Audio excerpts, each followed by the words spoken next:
오늘도 아침에 일어나자마자 혹은 사무실에 도착하자마자 커피 한잔 하신 분들 많지요? 커피 없이 하루를 보내는 게 허전한 분들도 많고요. 반대로 이 향긋한 커피를 마실까 끊을까 고민하는 분들도 많고요. 커피는 알코올과 반대로 손상으로부터 간을 보호합니다. 단 커피가 주는 이득을 고스란히 챙기려면 설탕과 크림은 빼고 마셔야 합니다. 커피 한 숟갈, 설탕 2숟갈, 크림 3숟갈 하는 일명 다방 커피는 탄수화물이나 과당 때문에 문제가 됩니다. 우리는 흔히 커피하면 카페인만 생각하는데 카페인 이외에도 다양한 영양 성분이 풍부합니다. 대표적인 게 폴리페놀 성분으로 녹차보다 9배 이상 많습니다. 석류, 블루베리, 여러가지 과일, 채소에 많은 성분입니다. 이런 물질들의 역할은 혈관을 깨끗하게 만들어주는 역할을 합니다. 이것은 결국 간이 하는 일을 대신해 줄 수 있고 염증 수치를 낮추는 데 도움을 줄 수 있습니다.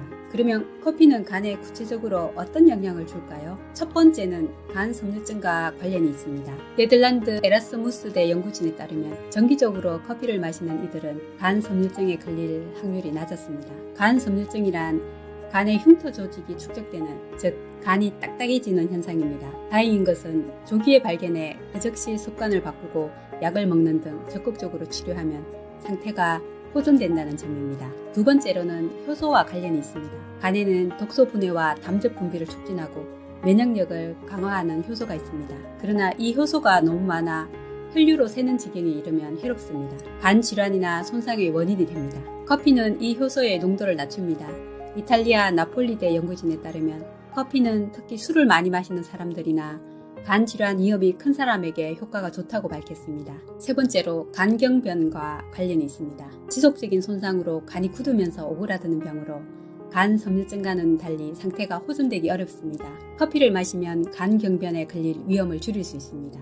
특히 알코올성 간경변과 그로 인한 사망 위험을 낮추는 데 도움이 됩니다. 네 번째로는 간암과 관련이 있습니다. 간에 문제가 있을 경우 커피는 병의 진전 속도를 늦추는 역할을 하고 암도 예방합니다. 세계보건기구에 따르면 커피가 간암에 걸릴 위험을 낮춘다고 밝혔습니다. 대한간암학회와 국립암센터가 발간한 간암 가이드라인에 따르면 커피는 지방간, 비형간염, C형간염 등 만성 간질환을 앓는 이들의 간암 발생 위험을 낮출 수 있다고 밝혔습니다. 이처럼 커피가 간 건강에는 무척 큰 도움이 됩니다. 그런데 커피 마실 때도 주의할 점이 있을까요? 네, 일단은 양이 좀 중요한데요. 우리가 하루에 허용되는 카페인의 양이 400mg인데 커피 전문점에서 파는 커피 한 잔에는 150mg이 들어있습니다. 그러니 하루에 3잔 정도는 마셔도 괜찮습니다. 그런데 카페인이 커피에만 들어있는 것이 아니라 초콜릿이나 바카스, 에너지 음료 등에도 들어있으니 그런 것까지 고려하여 과다 섭취는 하지 말아야겠습니다.